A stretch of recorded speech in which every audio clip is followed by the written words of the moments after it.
sarili mo lang din ang pilit mo na ginagago. Diyan ka magaling gumawa ng mga kwento. Hila pababa lahat kami gustong magago. Puro ka invento, wala na sa iyong bago. Galawan na ganyan parang chismosa lang sa kanto. Sige pagbibigyan na kita para naman na malaman nila. Sa akin eh wala ka namang binuga, sa akin malabo ka makumpara. Di ka mananalo sa adik sarap, kahit lagyan mo na magic sarap. Lamo ka sa akin malabong humabol, alam ko naman na ikay tagirap. Di mo matatapatan ng estilo, alam ko naman na hilo ko pa nga. Sa ganito klaseng bagsakan, tangin na sa akin iwan ka pa nga. Rekta ang sakit, kung alam mo na wala ka naman talagang ibubuga. Hater lang kita, sa'yo ako'y walang pake, putang ina. Hater, hater, hater, hater, hater. Hater lang kita, sa'yo ako'y walang pake, putang ina. Hater, hater, hater, hater, hater.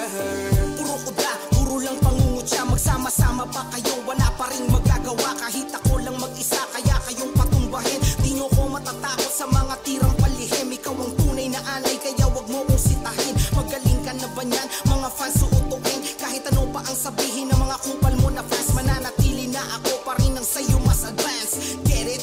Ang ina ang kupal mo, malabo mong matalo ang isang katulad ko. Parang suntok sa buwan ang gagawin ng gagong to. Isang impokrito na hater na sinto-sinto.